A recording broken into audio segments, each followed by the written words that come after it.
ఉన్నాను. అలాగనే ఇప్పుడు వచ్చిన మీ అందరికీ కూడా మన ప్రభును రక్షకుడునైన యేసుక్రీస్తు ప్రభుల వారి శ్రేష్టమైన శుభనామమున వందనాలు తెలియజేస్తూ ఉన్నాను. మరి పిల్లరా మంచిది. మరి దినము ఈ యొక్క 12వ నెల 2వ ఆదివారము ఆయన సన్నిధిలో మనం అందరము కూడి ఇంతవరకు పాటలు పాడి దేవుని యొక్క నామాన్ని స్తుతించడానికి, దేవుని నామాన్ని గణపరచడానికి ప్రభు మనకు సహాయము అనుగ్రహించారు. మరి దేవుని సన్నిధిలో ఈ సమయమందు దేవుని యొక్క వాక్యాన్ని మనం 10 నిమిషాలు ధ్యానము చేసుకుందాం. దేవుని యొక్క వాక్యాన్ని మనం 10 నిమిషాలు నేర్చుకుందాం. పరిశుద్ధ లేఖనముల నుండి ఈనాటి మన వాక్య ధ్యానము నిమిత్తమై ఏర్పాటు చేయబడిన లేఖనాన్ని మనము దేవుని యొక్క వాక్యంలో నుండి మనము చదువుకుందాం. పరిశుద్ధ గ్రంథంలో నుండి ఈనాటి మన వాక్య ధ్యానము నిమిత్తమై ఏర్పాటు చేయబడిన వాక్య భాగాన్ని మనం చదువుకుందాం. పరిశుద్ధ గ్రంథములో నెహెమియా గ్రంథము పాత నిబంధన భాగము నుండి నెహెమియా గ్రంథము 2వ అధ్యాయము 18వ వచనాన్ని నేను చదువుతున్నాను. నెహెమియా గ్రంథము 2వ అధ్యాయము 18వ వచనం. ఇదియుగాక నాకు సహాయము చేయు దేవుని కరుణా హస్తమును గూర్చియు రాజు నాకు సెలవిచ్చిన మాటలన్నీ నేను వారితో చెప్పితిని. అందుకు వారు మనము పట్టుటకు పూనుకుందము రండని చెప్పి ఈ మంచి కార్యము చేయుటకు బలము తెచ్చుకునిరి. దేవునికి స్తోత్రం. హల్లెలూయా. ప్రియులారా, దేవుని సన్నిధానంలో ఈ దినమున మనము దేవుని యొక్క వాక్యంలో నుండి ధ్యానం చేసుకునేటువంటి మాట ఏమిటి అని అంటే, ఇక్కడ చదివిన వాక్యంలో ఈ మంచి కార్యము చేయుటకై అనే మాటను చూసారా? ఆ మాటను మనము నేర్చుకుంటాం ఈ దినము. ఈ మంచి కార్యము చేయుటకై. ఈరోజు మన అంశం, ఈ మంచి కార్యము చేయుటకు మనం ఏం చేయాలి? దేవుని సన్నిధిలో ఆలోచన చేస్తున్నట్లయితే ఇక్కడ ఏంటి వారు చేసే మంచి కార్యం? ఏంటి వారు చేసే కార్యం అంటే, యెరూషలేము ప్రాకారాలు పడిపోయి యెరూషలేము గుమ్మములు అగ్ని చేత కాల్చబడ్డాయి అని నెహెమియాకు తెలిసింది. అప్పటికి నెహెమియా రాజు గారికి గిన్నె అందించే ఉద్యోగంలో పనిచేస్తున్నాడు. ఎప్పుడైతే నెహెమియాకు ఈ వార్త తెలిసిందో అతను ఉండపట్టలేకపోయాడు. అయ్యో, నా పితరులు ఉన్న పట్టణం యెరూషలేము పట్టణం ఏమైపోయిందంటే అగ్ని చేత కాల్చబడిపోయింది. దాని ప్రాకారాలు ఏమైపోయినాయి అంటే కూలిపోయాయి. ఇప్పుడు నేను వెళ్ళి ఆ ప్రాకారాలు నేనేం చేయాలంటే మరలా కట్టాలి. అగ్ని చేత కాల్చబడిపోయిన ఆ గుమ్మములు మళ్ళా నేనేం చేయాలంటే నిలబెట్టాలి అని దేవుని పని చేయడానికి నెహెమియా ఒక తీర్మానానికి వచ్చాడు. నెహెమియా ఒక తీర్మానానికి వస్తే నెహెమియాతో పాటు ఉన్న దేవుని పిల్లలైన వారికి మాట చెప్పాడు. ఇదిగో, నేను ఇలా చేద్దామనుకుంటున్నాను. యెరూషలేము యొక్క ప్రాకారాలు కూలిపోయాయి. యెరూషలేము యొక్క గుమ్మములు అగ్ని చేత ఏమైపోయి కాల్చబడిపోయి, వాటిని బాగు చెయ్యాలి, వాటిని మరలా నేను సరిచెయ్యాలి అని ఒక తీర్మానానికి వచ్చాను. మీరేమంటారు అని పిల్లరా దేవుని ప్రజలను అడిగితే వారందరూ కూడా నెహెమియాతో పాటు ఆ పని చేయడానికి వారు ఏకీభవించారు. హల్లెలూయా. ఇక్కడ ఈరోజు మన వాక్యం అంశంలో తెలుసుకోవలసిన మాట ఏంటంటే, సేవకుడు దేవుని పని ఏదైనా చేయాలి అనుకున్నప్పుడు దానికి సంఘము ఏమవ్వాలంటే ఏకీభవించాలి. హల్లెలూయా. దానికి సంఘము ఏకీభవించాలి. ఒక మంచి కార్యాన్ని మనం చేయాలనుకుంటున్నాం, ఒక మంచి పని మనం చేయాలనుకుంటున్నాం. అది దేవుని మందిరం కట్టడం కావచ్చు, అది సువార్త సభ పెట్టడం కావచ్చు, అది మరొకటి కావచ్చు. లేకపోతే ఈ సందర్భంలో మనకు రాబోయే దినంలో క్రిస్మస్ వేడుక ఉంది. ఒక క్రిస్మస్ సువార్త కూటాన్ని మనం జరిగించాలనుకుంటున్నాం. అందుకు సంఘము ఏమవ్వాలంటే ఈ మంచి కార్యము చేయుటకు రావాలి. హల్లెలూయా. నెహెమ్యా ఎలాగైతే ఒక మంచి కార్యము చేద్దాం అనుకున్నాడో అక్కడున్న ప్రజలందరూ కూడా మంచి కార్యానికి ఏం చేశారంటే ఏకీభవించారు. హల్లెలూయా.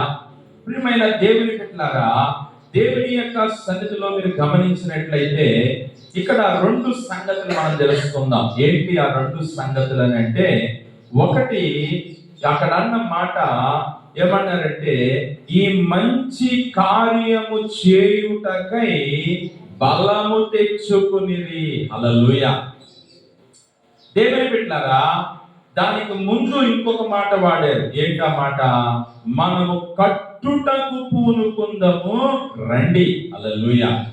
మంచి కార్యము చేయడానికి మొదట వారు ఏమయ్యారంటే పూనుకున్నారు. హల్లెలూయా.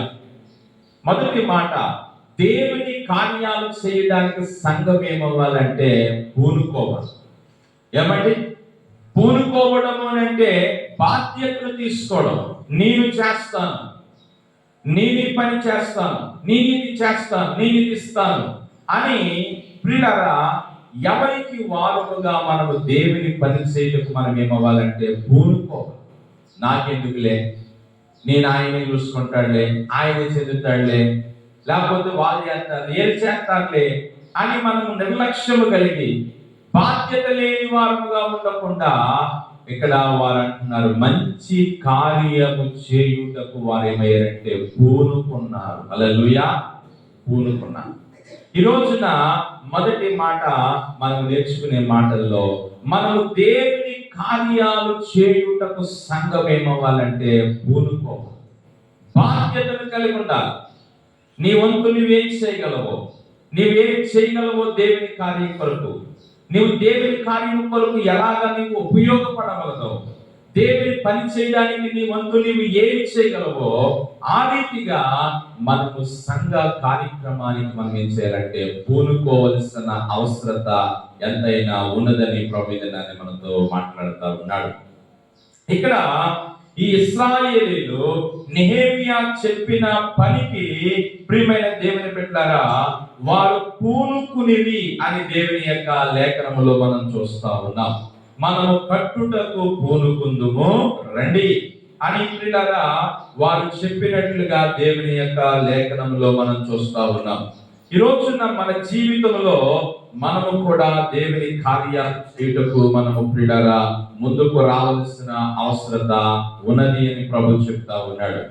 దేవుని బిడ్డలారా, కొన్నిసార్లు లోకంలో మనం ఏదైనా పని చేయడానికి ఎవరు కూడా పూనుకోకపోతే, ఎవరు కూడా చేయకపోతే ఎలాగా అని చెప్పి పిల్లరా కొన్నిసార్లు మనం లోకంలో కొన్ని కార్యాల గురించి ఆలోచన చేస్తాం. ఇంకొక గొప్ప విషయం ఏంటంటే, కొంతమంది పూనుకుని ఏదో చేద్దామంటే వారి మీద నిందలేసేవారు కూడా ఉంటారు. ఎందుకు చెప్పానంటే ఈ మాట, మన ఇటీవల ఒక పాస్టర్ గారు చనిపోయారు. పొట్టిగా ఉండి జోసఫ్ గారని యూట్యూబ్ లో ఎక్కువగా ఆయన పిల్లరా మరియు ప్రచారం అయ్యారు, తెలుసు కదా. అయితే ఆయనకు వెనక ముందు ఎవరు లేక, కుటుంబానికి ఇక ఆధారం ఎవరు లేక, కొంతమంది సేవకులు ఆయన యొక్క సమాధి చేయడానికి, తర్వాత సమాధి అయిపోయిన తర్వాత కూటం పెట్టడానికి, ఎందుకంటే భార్య పిల్లలిద్దరూ చిన్నవారు, వారికి తెలియదేమి. సో మనం నిలబడి ఖాళీ చేద్దామని చెప్పి కొంతమంది సేవకులు 3 లేక 4 ప్రధానంగా నిలబడి పూనుకున్నారు.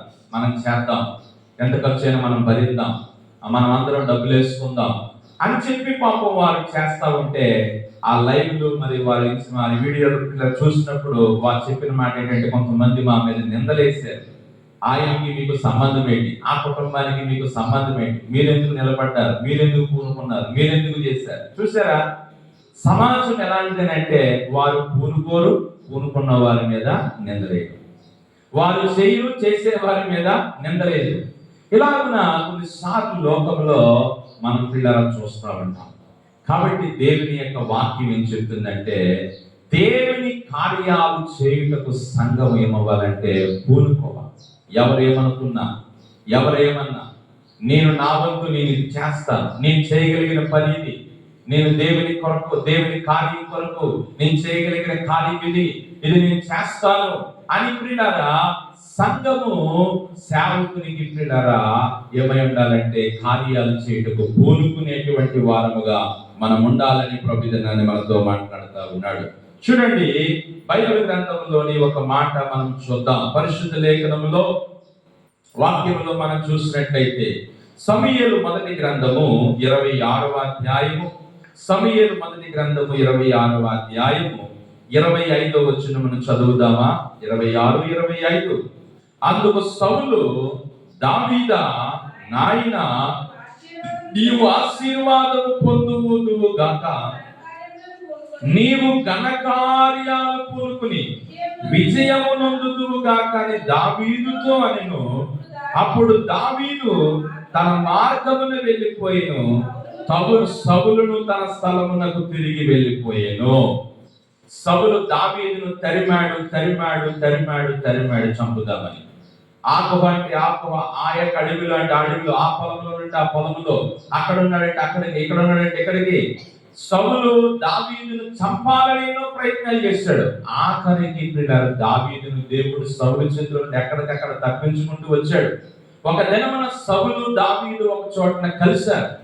కలిసినప్పుడు దావీదు గొలియాతును చంపేసిన దావీదు సౌలును చంపడం పెద్ద లెక్కేమీ, కానీ దావీదు సౌలుని ఏమీ చేయలేదు, చంపలేదు. యెహోవా చేత అభిషేకించబడిన వాడిని నేను చేయకూడదు, చంపకూడదు అనుకుని దావీదు సౌలును వదిలేశాడు. అప్పుడు సౌలు అంటాడు, నాకంటే నీవు నీతిపరుడు అంటాడు. హల్లెలూయా. నేను ఏ కారణము లేకుండా నేను చంపాలనుకుంటున్నాను, కానీ నీవైతే నన్ను ఏ విధమైనటువంటి రీతిగా కూడా చంపలేదంటే నువ్వు నాకంటే నీతిమంతుడు అని తర్వాత అంటాడు దావీదుతో. ఆ సౌలు అంటున్నమాట, దావీదా, నాయనా నీవు ఆశీర్వాదము పొందుదువు గాకని నీవు ఘనకార్యాలు పూనుకుని. ఆ మాట ఈ మాట కోసం చదివించాను. నీవు ఏం పూనుకుంటావు? ఘనకార్యాలు. దేవుని కొరకు మనం ఏ కార్యాలు పూనుకోవాలంటే ఘనకార్యాలు, గొప్పగా. ఏమండి, మనము చాలా మరి చేయగలం, కానీ ఎందుకు అంత బాబోయ్ అనవసరం అనుకుని మనం ఏమైపోతామంటే కొన్నిసార్లు తగ్గిపోతా ఉంటాం. మనం చేయగలం దేవుని కొరకు, కొద్దిగా పిల్లల మంచిగా చక్కగా చేయగలం, కానీ ఎందుకు అంత అని చెప్పి మనం కొన్నిసార్లు ఆగిపోతా ఉంటాం. కానీ దావీదును ఏమని సౌలు అంటున్నాడు, ఇదిగో నీవు దేవుని కొరకు ఘనకార్యాలు పూనుకుని విజయము నొందుదువు గాక. హల్లెలూయా. ఏమండి, దేవుని బిడ్డలారా, మనము ఏం చేయాలంటే పూనుకోవాలి. మనమందరము పూనుకోవాలి. అందరము కూడా అయ్యా ఈ పని చేద్దాం, ఈ కార్యం చేద్దాం, ఇలా చేద్దాం, అలా చేద్దాం అని మనము పూనుకునే వారుగా ఉండాలని ప్రభు దినాన్ని మనతో ఆయన మాట్లాడుతూ ఉన్నాడు. ఇంకొక మాట మనం చదువుదాం. చూడండి, ఇక్కడ సౌలేమో దావీదుని అన్నాడు. ఇక్కడ ఎవరన్నారు? సౌలు దావీదుని అన్నాడు. దావీదేమో తన కొడుకుని అన్నాడు. చూడండి, రాజుల మొదటి గ్రంథము 2వ అధ్యాయము, రాజుల మొదటి గ్రంథము 2వ అధ్యాయము 3వ వచనం చదవండి. 2:3. నీ దేవుడని యెహోవా అప్పగించిన దానిని కాపాడి ఆయన మార్గములను అనుసరించిన ఎడల నీవు ఏ పని పూనుకునను, ఎక్కడికి తిరిగినను అన్నిటిలో వివేకముగా నడుచుకుందువు. చాలండి. దావీదు మరణ పడక మీద ఉన్నప్పుడు, దావీదు చనిపోవడానికి సిద్ధమైనప్పుడు తన కుమారుడైన సొలొమోను పిలిచి, సొలొమోనా, లోకులందరూ పోవలసిన మార్గమును నేను వెళ్ళిపోయే సమయం వచ్చేసింది, నేను వెళ్ళిపోతాను. అయితే నీవు దేవుని వదలకు, దేవుని విడిచిపెట్టకు. ఆయన ఆజ్ఞలు, ఆయన కట్టడలు, ఆయన మార్గాలు అనుసరించి నువ్వు నడు. నువ్వు అలాగే నడిస్తే అప్పుడు ప్రభు ఏం చేస్తాడంటే, నీవు ఏ పని పూనుకునినను, ఎక్కడికి తిరిగినను అన్నిటిలో వివేకముగా నడుచుకుందువు అని దావీదు ఎవరిదన్నది మాట? సొలొమోనుతో అంటున్నాడు. దావీదు సొలొమోనుతో అంటున్నాడు. దేవుని బిడ్డలారా, నేను ఎందుకు ఈ మాట చెప్పానంటే, మనము దేవుని కొరకు ఏ మంచి కార్యాన్ని పూనుకున్నా దేవుడు దాంట్లో మనకి ఏమిస్తాడంటే సఫలత ఇస్తాడు. హల్లెలూయా.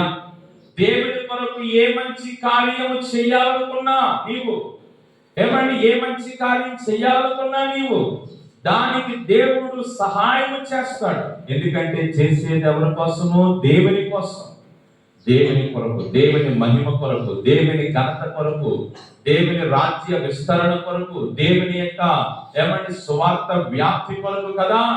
అందుకు మనం పూనుకొనిన దానిలో దేవుడు మనకి ఏమిస్తాడంటే విజయం ఇస్తాడు. ఎంత ఖర్చు పెడుతున్నాం, ఎంత కష్టపడుతున్నాం, ఎంత చేస్తున్నాం, దీనివల్ల ఉపయోగం ఏంటి, దీనివల్ల ఏం జరుగుతుంది అని కొన్నిసార్లు మనం అనుకోవచ్చు. ప్రియులారా, అయితే ప్రభు చెప్తున్న మాట, నీవు పూనుకునే ప్రతి కార్యానికి దేవుడు ఏమిస్తాడంటే విజయం ఇస్తాడు. హల్లెలూయా. నీవు పూనుకునే ప్రతి కార్యాన్ని దేవుడు చక్కగా ఆయన జరిగిస్తాడని ఈ దినమున దేవుని యొక్క వాక్యము ప్రియులారా మనతో మాట్లాడుతూ ఉంది. హల్లెలూయా. దేవుని బిడ్డలారా, నీకు చెప్పదలిచినటువంటి మాట ఏంటంటే, ఒకటి, వారు నాయకునితో మంచి కార్యము చేయుటకు వారందరూ ఏమయ్యారంటే పూనుకున్నారు. హల్లెలూయా. మనం కూడా దేవుని కార్యాలు చేయడానికి మనం ఏం చేద్దామంటే పూనుకుందాం. మనమందరము బాధ్యతను తీసుకుందాం. మనమందరము పిల్లగా మనం చేయవలసిన కార్యాన్ని చేద్దాం, నాకెందుకులే అని మనం అనుకోకుండా మనమందరం పూనుకుని దేవుని కార్యాలు చేద్దాం. రెండవది, ఆ 18వ వచనంలో, 2వ అధ్యాయం 18వ వచనంలో వారు ఏమన్నారంటే, ఈ మంచి కార్యము చేయుటకై బలము తెచ్చుకునిరి. ఆ మాట గమనించాలి. ఏమండి, మంచి కార్యము చేయటానికి పూనుకోవాలి. రెండోది, మంచి కార్యము చేయటానికి బలము తెచ్చుకోవాలి. దేవుని బిడ్డలారా, వారు మంచి కార్యము, ఆ యొక్క యెరూషలేము ప్రాకారాలు, యెరూషలేము యొక్క గోడలు మరలా కట్టడానికి ఏమండి అక్కడ వారు బలము తెచ్చుకునేది అనే మాట మనం చూస్తున్నాం. మనం ఏం తెచ్చుకోవాలంటే దేవుని యొక్క బలము తెచ్చుకోవాలి. మనకు బలం సరిపోదు దేవుని కార్యాలు చేయాలంటే, మన శక్తి సరిపోదు, మన సామర్థ్యం సరిపోదు. ఏమండి, దేవుని బలమును మనం అడిగినప్పుడు ఆయన బలం ఇస్తాడు. ఆయన బలం ఇచ్చినప్పుడు ఆయన కొరకు మనం ఏదైనా చేయగలం. మన బలంతో, మన శక్తితో, మన సామర్థ్యంతో మనం ఏమీ చేయలేము. మనకు బలం ఇచ్చేది ఎవరంటే దేవుడే. అందుకే పౌలు గారు అన్నాడు ఫిలిప్పీ పత్రిక 4వ అధ్యాయం 13వ వచనంలో, నన్ను బలపరచు వాని యందే నేను సమస్తము చేయగలను. ఏమన్నాడు? నన్ను బలపరచు వాని యందే, నాకు బలం ఇచ్చే దేవుని పట్ల నేను ఏదైనా చేయగలను. నా బలంతో, నా శక్తితో, నా సామర్థ్యంతో నేనేమీ చేయలేను. నేను ఏదైనా చేయగలుగుతున్నాను అంటే దానికి బలం ఎవరిస్తున్నారు? దేవుడే. ఈ రోజున మనం కూడా ప్రభు కార్యాలు చేయడానికి మనం ఎవరి బలం అడగాలంటే దేవుని బలం. ప్రభువా, మాకు బలమీ నాయనా, మాకు బలమీ ప్రభువా, నీ కొరకు కార్యాలు చేయడానికి మాకు బలమీ ప్రభువా అని మనము ప్రార్థన చేయవలసిన అవసరత ఉన్నది అని ప్రభు మనతో మాట్లాడుతూ ఉన్నాడు. చూడండి, బైబిల్ గ్రంథంలో మనం చూసినట్లయితే కీర్తనల గ్రంథంలోనికి మనం వచ్చినప్పుడు 18వ కీర్తనలో ఒక మాటను ప్రభు మన కొరకు ఆయన ఇలాగ చెబుతా ఉన్నాడు. 18వ కీర్తన 32వ వచనం చూడండి. 18వ, నాకు బలము ధరింపచేయువాడు ఆయనే. క్రింద 39వ వచనం కూడా చదవండి. యుద్ధమునకు నీవు నన్ను బలము ధరింపజేసితివి. ఏమండి? నాకు బలము ధరింపచేయువాడు ఆయనే. యుద్ధము చేయడానికి నాకు బలం ఇచ్చేది ఆయనే. అంటే దాని అర్థం ఏంటంటే, దేవుని కొరకు నేను ఏది చేయాలన్నా నాకు బలం ఇచ్చేది ఆయనే. ఆయన బలం ఇవ్వకపోతే నేనేం చేయగలను? నాకెంత బలం ఉన్నా, నాకెంత సామర్థ్యం ఉన్నా దాంతో నేనేం చేయలేను. దేవుని బలముతోనే మనం ఏదైనా చేయగలం. దేవుని బలం ఉండాలి. ప్రియమైన దేవుని బిడ్డలారా, మరి బైబిల్ గ్రంథంలో చాలా మంది గొప్ప గొప్ప రాజులు, వారు రాజ్య బలము ఎంతున్నా యుద్ధాల్లో జయాన్ని పొందలేదు. ఎవరి బలముతో పొందారంటే దేవుని బలముతోనే పొందారు. హల్లెలూయా. వారికి ఎంత సైన్యం ఉన్నా, వాళ్ళ దగ్గర ఎన్ని ఆయుధాలు ఉన్నా, వాళ్ళ దగ్గర ఎంత యుద్ధ సామాగ్రి ఉన్నా, బలము బట్టి దానిని బట్టి వారికి జయము రాలేదు. దేవుడిచ్చే బలమును బట్టే. హల్లెలూయా. అందుకంటాడు, యుద్ధ దినమునకు గుర్రములను ఆయుధపరచుటకు హద్దు గాని రక్షణ యెహోవా వలన కలుగును. హల్లెలూయా. రక్షణ, విజయము దేవుడివ్వాలి. నీకెంత బలం ఉన్నా మనము దేవుని కోసం అలా చేసేద్దాం ఇలా చేసేద్దాం మనం ఎన్ని అనుకున్నా, దేవుడు ఫలం ఇవ్వకపోతే మనం ఏమీ చేయలేం. దేవుడు ఫలం ఇవ్వకపోతే మనం ఏం చేయలేం. కాబట్టి వారు అంటున్నారు, ఈ మంచి కార్యము చేయుటకు వారు బలము తెచ్చుకున్నారు. ఈ మంచి కార్యం చేయడానికి, ఈ రోజున దేవుని కార్యాలు చేయడానికి నీకు బలము కావాలి. హల్లెలూయా. ప్రభువా, నాకు నాయనా నీ కార్యాలు చేయడానికి బలము దయచేయి ప్రభువా, నీ కార్యాలు చేయడానికి బలమీ ప్రభువా అని మనము ప్రార్థన చేయవలసిన అవసరత ఉన్నది అని ప్రభు దినాన్ని మనతో మాట్లాడుతున్నాడు. పిల్లరా, దేవుని యొక్క వాక్యములోని మరి దావీదు గొలియాతును చంపడానికి బయలుదేరతా ఉంటే అప్పుడు సౌలు అన్నాడు, నీవు బాలుడవు, నీకు బలము చాలదన్నాడు. నీవు బాలుడవు, నీకు బలము చాలదన్నాడు. అప్పుడు దావీదు అన్నాడు, నాకు బలము సరిపోకపోవడం ఏంటి రాజా, నేను నా గొర్రెల మందని మేపుతా ఉంటే ఎలుగుబంటి వస్తే ఎలుగుబంటినే చంపేశాను, సింహం వస్తే సింహాన్నే చంపేశాను. అలాంటి నాకు ఈ సున్నతి లేని ఫిలిష్తీయుడు నాకు బలం లేకపోవడం ఏంటి? ఏమండి, నేను అంటున్న మాట, దేవుని కార్యాలు చేయటకు బలము తెచ్చుకునేది అనే మాట రెండో మాటలో ఆ బలం అంటే ఏంటంటే విశ్వాసమే. హల్లెలూయా. విశ్వాసమే. దేవుని బిడ్డలారా, మనం దేవుని కార్యాలు చేయటకు బలము తెచ్చుకోవడం అంటే మనకి ఏముండాలంటే విశ్వాసం ఉండాలి. విశ్వాసం ఉండాలి. ఒకటి పూనుకోవాలి, రెండు బలము తెచ్చుకోవాలి. బలము తెచ్చుకోవడం అంటే విశ్వాసం. ఎంత పెద్ద కార్యం మనం చేయగలమా? ఎంత పెద్ద మందిరాన్ని మనం కట్టగలమా? ఎంత పెద్ద క్రిస్మస్ మనం చేయగలమా? మన వల్ల అవుతుందా? మన వల్ల జరుగుతుందా? మన సంఘం ఎంత, మనమెంత, మన పరిచర్య ఎంత, మన పరిస్థితులు ఎంత అనుకుంటే పిల్లరా మనం ఏది చేయలేదు. బలము తెచ్చుకో అంటే విశ్వాసాన్ని కలుగుండు. అప్పుడు దేవుడే ఆ మంచి కార్యాన్ని ఏం చేస్తాడంటే జరిగిస్తాడు. మన దేవుడు ఎవరంటే కొద్ది మంది చేతను ఎక్కువ మంది చేతను కార్యాలు జరిగించగలడు.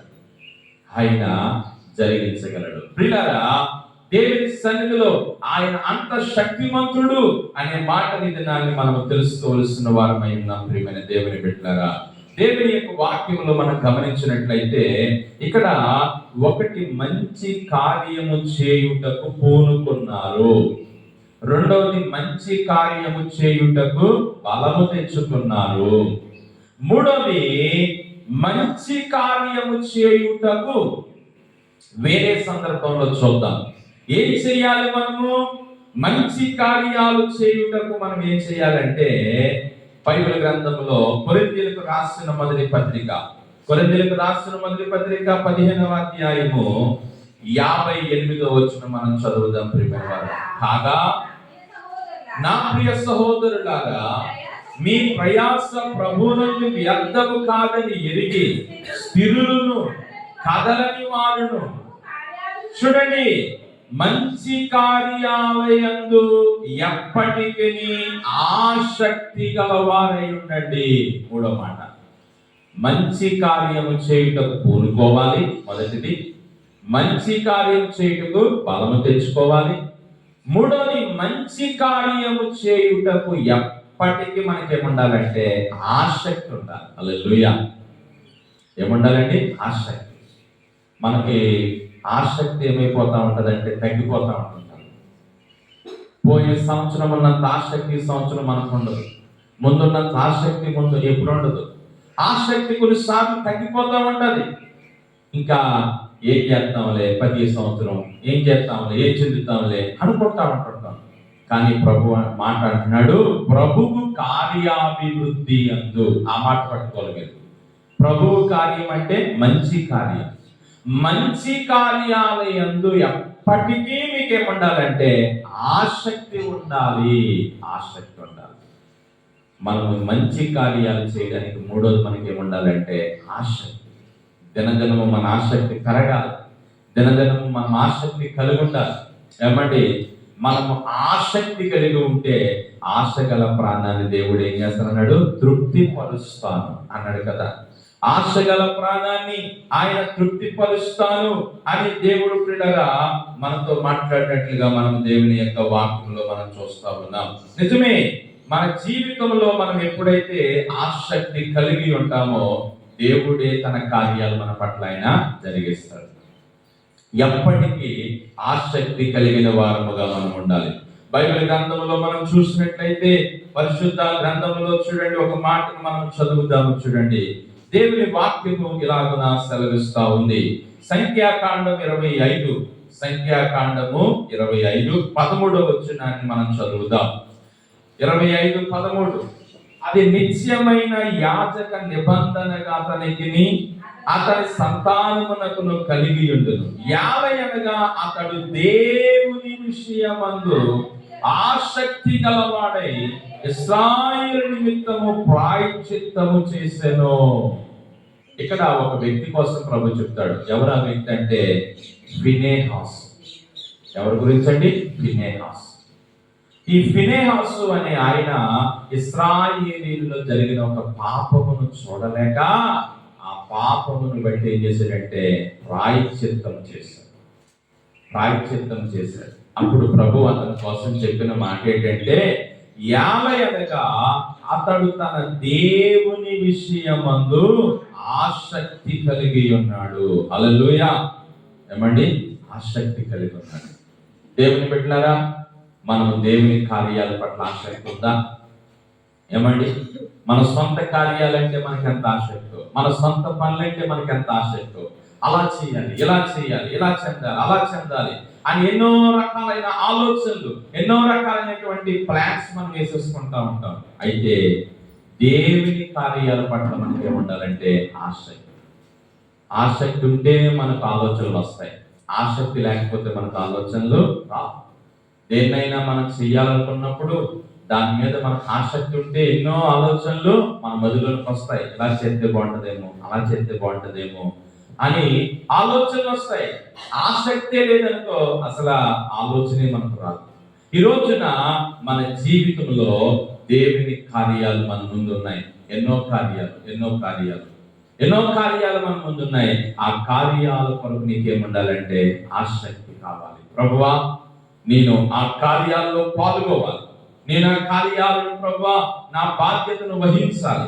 ఆ కార్యాలకు నాయనా నేను తండ్రి ఆసక్తి కలిగి ప్రభువా నేను చేయవలసిన రీతిలో నీ కార్యాలు చేయడానికి నాకు సహాయం చేయి ప్రభువా అని మనం పిల్లగా ఆలోచించాలి. మనం చాలాసార్లు చదివి ఒక మాట నెహెమీయా గ్రంథంలో. ఆ మాట చదువుదాం చూడండి. నెహెమీయా గ్రంథం 3వ అధ్యాయం 20వ వచనంలో, అతనిని ఆనుకుని ఆ గోడ మలుపు నుండి ప్రధాన యాజకుడే ఎలియాషీబు ద్వారం వరకున్న మరి యొక్క భాగమును జబ్బయి కుమారుడైన బారూకు ఆసక్తితో బాగు చేసెను. హల్లెలూయా. ఎలా బాగు చేసాడండి? ఆసక్తి. చెప్పాను చాలాసార్లు. 3వ అధ్యాయంలో చాలా మంది బాగు చేశారని మాట ఉంటుంది తప్ప ఆసక్తి అనే మాట ఎవరికి వాడబడలేదు.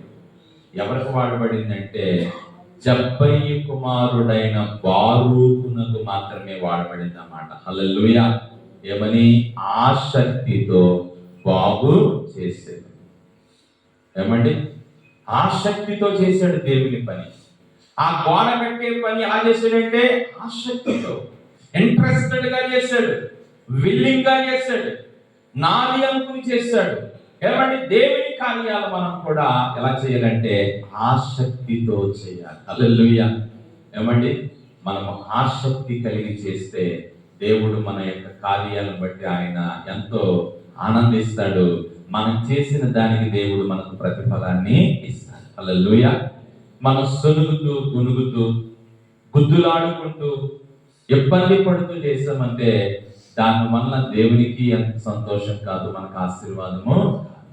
కాబట్టి దేవుని బిడ్డలారా, రాబోయేటువంటి కార్యాలు ఏమండి, సంఘములో మనం చేయవలసిన కార్యాలకు మనము ఆసక్తి కలిగి ఉందాం.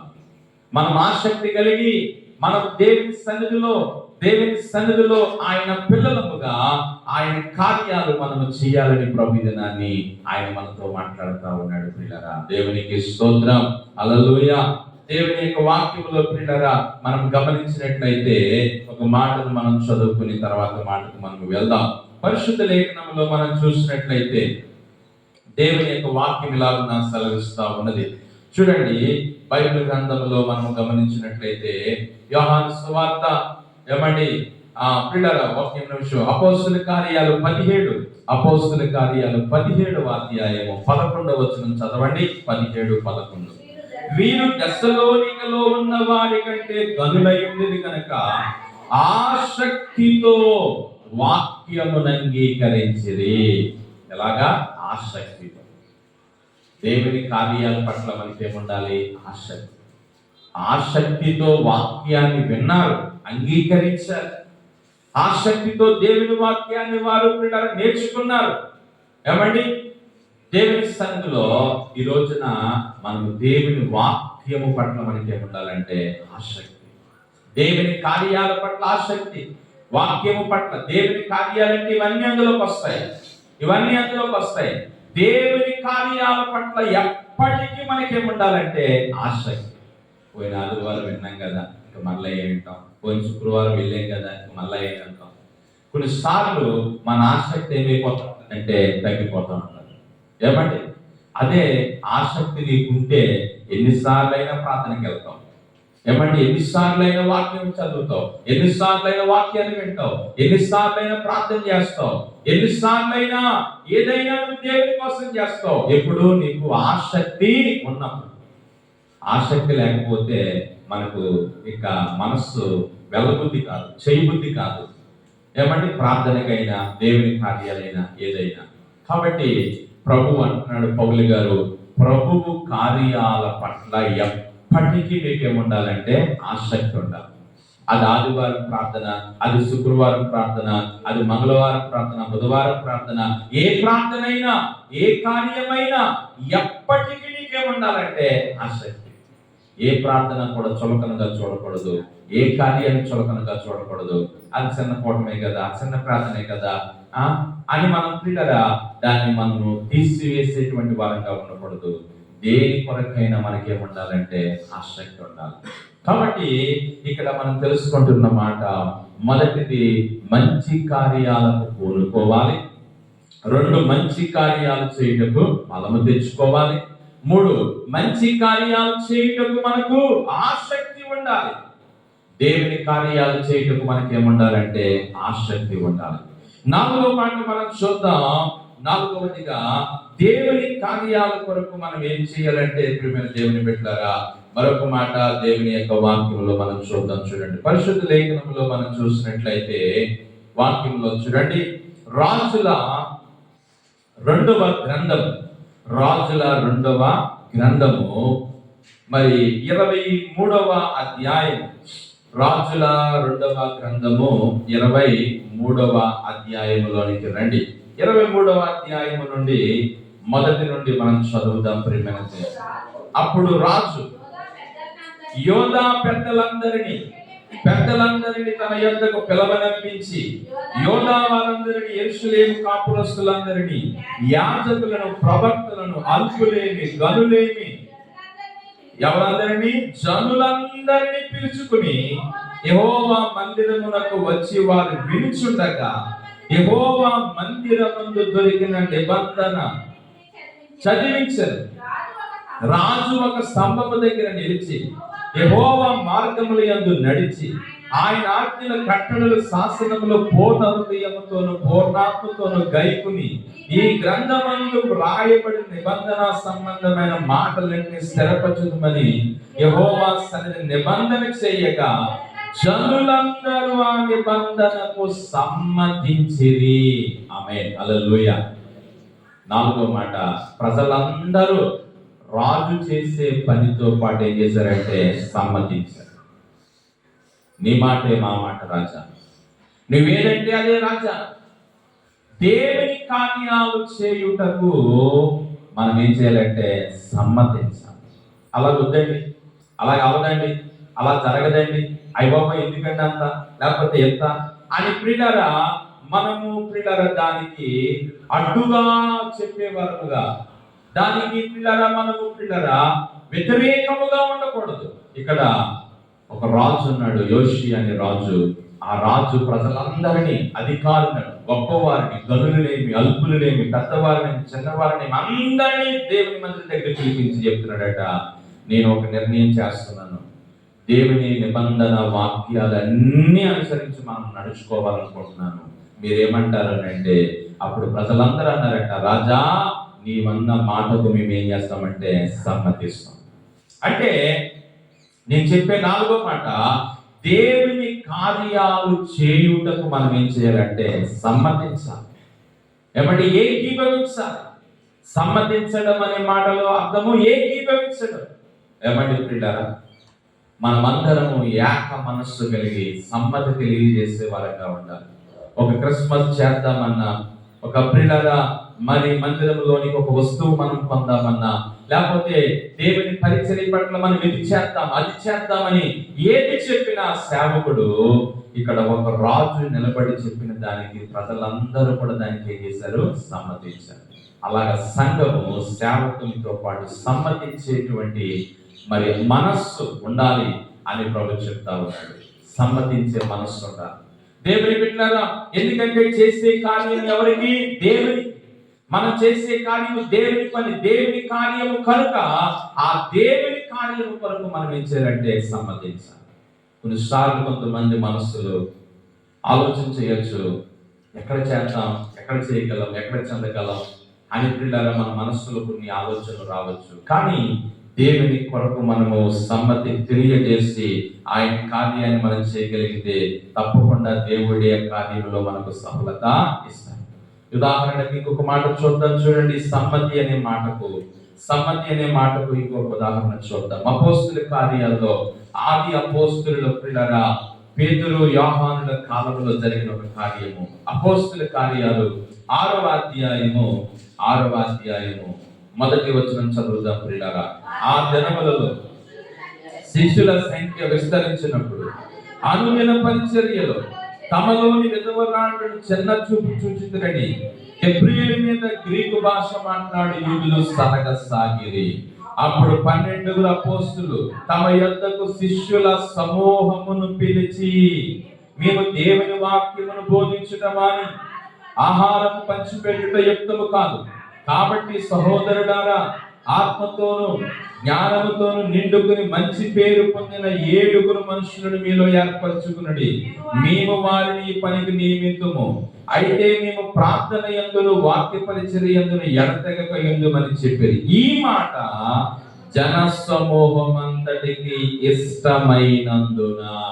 ఆ మాట పట్టుకోండి. హల్లెలూయా. 12 అపోస్తలులు కూడా పరిచర్య చేస్తున్న దినాల్లో విధవరాండ్రను చిన్న చూపు చూసిన పరిస్థితి వచ్చింది. కాబట్టి ఈ అపోస్తులు అందరూ అన్నారట, మేము దేవుని వాక్యం ప్రకటించడం మానేసి ఈ విధవరాలు పరిచర్య చూసుకుంటా ఉంటే మరి దేవుని పని ఆగిపోతే, కాబట్టి మేము దేవుని సువార్త ప్రకటించే పని మేము చేస్తాం. ఈ విధవరాండ్రు పరిచర్య చూడడానికి మీలో 7 మేము ఏం చేస్తామంటే ఏర్పాటు చేస్తాం అని అన్నప్పుడు, వారు ఆ 7 గురించి చేద్దామన్నప్పుడు జనులు ఏమన్నారంట, అయితే 5వ వచనం, ఈ మాట జన సమూహం అంతటికి ఇష్టమైనందున. ఆమేన్, హల్లెలూయా. ఈ మాట జన సమూహం అందరికి ఏమైంది? ఇష్టమైంది. అంటే వారందరికి సమ్మతి. అయ్యా అపోస్తులు అంటున్నారు, అపోస్తులతో చెప్తున్నారు, అయ్యా మీరు ఏమంటే అది, మీరు ఎలాగంటే అంటే అక్కడున్న శిష్యులందరూ, అక్కడున్న దేవుని ప్రజలందరూ దేవుని కార్యానికి ఏం చేశారంటే సమ్మతించారు, ఏకీభవించారు, ఒప్పుకున్నారు చేద్దామని. పిల్లరా ఈ రోజున నేను చెప్పే 4వ మాట, దేవుని కార్యాలు చేయటకు మనం ఏం చేయాలంటే సమ్మతించాలి. అటు చెప్పే వారముగా, ఆటంకపరిచే వారముగా మనం ఉండకుండా, అయ్యా దేవుని సేవకుడు చెప్పే పనికి మేమందరము సంఘము దానికి ఏం చేయాలంటే సమ్మతి తెలియచేయాలి. సమ్మతి కలిగి ఆ పని చేయటకు మాకు సహాయం దయచే ప్రభు అని మనము ప్రార్థన చేయవలసిన అవసరం ఉన్నది. ప్రియులారా, ఈ రోజున గమనించండి, దేవుని సన్నిధిలో మరి దేవుని కార్యాలు చేయుటకు పూనుకోవాలి, దేవుని కార్యాలు చేయుటకు బలం తెచ్చుకోవాలి, దేవుని కార్యాలు చేయుటకు ఆసక్తి ఉండాలి, దేవుని కార్యాలు చేయుటకు సమ్మతి కావాలి. హల్లెలూయా. ఇక చివరి మాట, 5వ మాట, దేవుని కార్యాలు చేయుటకు మనము ఏమండి ఏం చేయాలో చూద్దాం. చూడండి, నిర్గమాకాండము 35వ అధ్యాయం, నిర్గమాకాండము 35వ అధ్యాయము మరి 4వ వచనము నుండి, మరియు మోషే ఎవరితోని? ఇశ్రాయేలీల సర్వ సమాజముతో ఇట్లా అన్నాడు, యెహోవా ఆజ్ఞాపించినదేమనగా, మీరు మీలో నుండి యెహోవాకు అర్పణ పోగు చేయుడి. ఎట్లనగా బుద్ధి పుట్టిన ప్రతి వాడు యెహోవా సేవ నిమిత్తము బంగారు, వెండి, ఇత్తడి, నీల, ద్రోమ, రక్త వర్ణములు, సన్ననార, మేక వెంట్రుకలు, ఎర్ర రంగు వేసిన పొట్టేలు తోళ్లు, సముద్ర వత్సల తోళ్లు, తొమ్మకర్ర, ప్రదీపమునకు తైలము, అభిషేక తైలమునకు పరిమళ ద్రవ్యమును, ధూపమునకు సుగంధ సంభారములు, ఎఫోదునకు పతాకమును, లేత పచ్చలను, చెక్కు రత్నములను తీసుకుని రావలెను. చాలండి ప్రియమైన దేవుని బిడ్డలారా, దేవుని కార్యము చేయుటకు అర్పించాలి మనం. హల్లెలూయా. దేవుని కార్యాలు చేయటకు మనం ఏం చేయాలి? అర్పించాలి. దేవుని బిడ్డలారా, దేవుని కార్యాలు జరగాలంటే పూనుకోవడము, దేవుని కార్యాలు చేయడం అంటే బలము తెచ్చుకోవడము, దేవుని కార్యాలు చేయడం అంటే ఆసక్తి కలిగి ఉండడము, దేవుని కార్యాలు చేయటకు మనము సమ్మతించడము.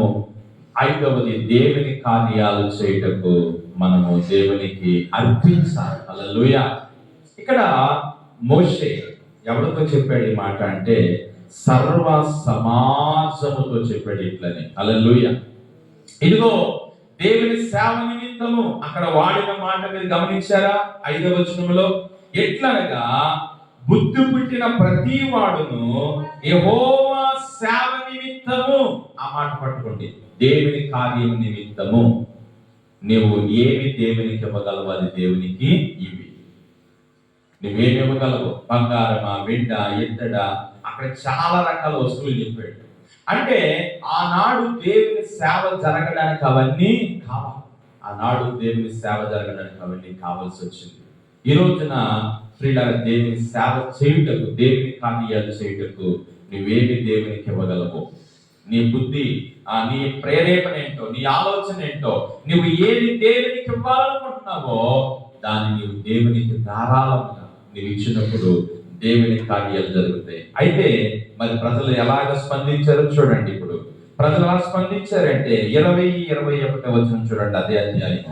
ఇశ్రాయేలు సమాజం అంతయు మోషే ఎదుట నుండి వెళ్లిపోయెను.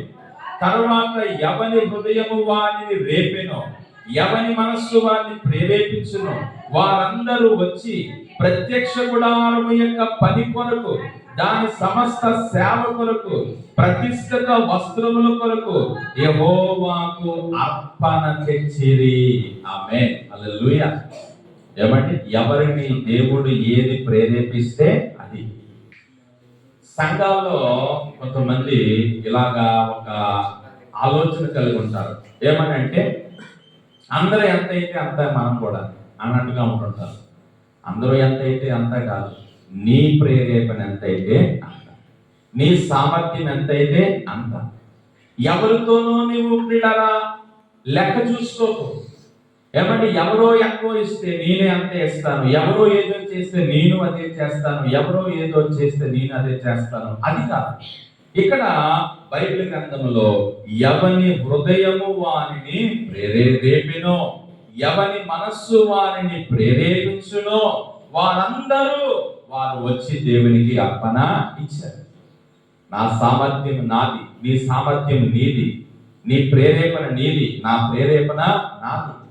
దేవుడు నిన్ను ఎలాగ ప్రేరేపిస్తే, దేవుడు నీకు ఎలాగా ఆయన ప్రేరేపణిస్తే ఆ రీతిగా నీవు కార్యాన్ని చెయ్యి. ఒకరితో నువ్వు కంపేర్ చేసుకుని వారు ఏది ఇచ్చారు నేను అది ఇస్తాను, వారు ఎంత ఇచ్చారు నేను అంతే ఇస్తానంటే నువ్వు అక్కడతోనే నీ ఆశీర్వాదాన్ని ఒకవేళ ఆపేసుకుంటావు. నీ సామర్థ్యాన్ని బట్టి నీవివి, నీ ప్రేరేపణ బట్టి నీవివి, నీ ఇచ్చిన దానికి దేవుడు నీకు ఇస్తాడు, అంతే కదా. హల్లెలూయా. ఏమంటే మనము కొలిచిన దానిని బట్టే దేవుడు మళ్ళా తిరిగి మనకి ఏం చేస్తాడంట, కొలుస్తాడు. ఇప్పుడంటే అందరి సమృద్ధులు ఉన్నాయి. ఒకప్పుడు ఒక్కొక్కరి దగ్గర ఒకరు ఏం చేస్తున్నారు, అప్పు తీసుకున్నారు, కొన్ని బియ్యం అప్పు. ఏమంటే మళ్ళా వారికి తెచ్చాక మళ్ళా కొలత ఇచ్చేసేవారు. ఏమంటే ఈ రోజుల్లో దేవుని కృపను బట్టి అందరికి సమృద్ధులు ఉన్నాయి. మరి నేను ఆ చిన్నప్పుడు అలాంటి అనుభవాలు చూశాను. పక్కింటి వాళ్ళ దగ్గరికి వెళ్ళి ఒక సాల్ట్ బియ్యం అప్పు తెచ్చుకోవడం, లేకపోతే పందాలు తీసుకొచ్చుకోవడం, ఏదైనా వస్తువు పిల్లలు లేనప్పుడు అవతల వారిని అడిగి తీసుకోవడం. ఈ రోజు నా దేవుని పెట్టారా మరలా తిరిగి వారికి ఇచ్చేటప్పుడు మనం అలాగా ఇవ్వాలి. దేవునికి మనం ఇచ్చినప్పుడు దేవుని వాక్యంలో కూడా అంటాడు ప్రభువు, నీవు కొలిచే కొలతను బట్టి నీకేమవుతుందంటే కొలవబడతాడు. హల్లెలూయా. నీవు దేవునికి ఇచ్చిన దాన్ని బట్టి దేవుడు నీకు ఇస్తాడు. కాబట్టి నీ ప్రేరేపణ ఏంటో, నీ యొక్క ఇష్టం ఏంటో, నీ ఆలోచన ఏంటో నీవు దానికి తగినట్టుగా చేయి. ఎవరి గురించో నీవు ఆలోచన చేయద్దు, దానికి తగినట్టుగా ప్రభు మనకి ఇస్తాడు. కాబట్టి ప్రియులారా, 5 మాటలు దేవుని కార్యాలు చేయుటకు మనకు 5వది ఏం చేయాలంటే అర్పించాలి. అర్పణ మనం దేవునికి ఇవ్వాలి. ప్రియులారా, ఈ 5 మాటలు మన మనసులో పెట్టుకుందాం. దేవుని కార్యాలు చేయుటకు, ఈ మంచి కార్యము చేయుటకు, అది మన యొక్క అంశం ఈరోజు. ఈ మంచి కార్యము చేయుటకు పూనుకున్నారు, ఈ మంచి కార్యము చేయుటకు బలము తెచ్చుకున్నారు, ఈ మంచి కార్యము చేయుటకు ఆసక్తి కలుగున్నారు, ఈ మంచి కార్యము చేయుటకు సమ్మతించారు, ఈ మంచి కార్యము చేయుటకు అర్పించారు. హల్లెలూయా. ఏంటా మంచి కార్యం అంటే దేవుని కార్యం. అది దేవుని కార్యం ఏదైనా కావచ్చు. దేవుని కార్యాలు మన ముందు రాబోతున్నాయి. దేవుని కార్యాలకు ఈ 5 రకాలుగా మనం పనిచేద్దాం. అట్టి కృప దేవుడు మనకు దయచేయును గాక. ఆమేన్. ప్రార్థన చేస్తాం.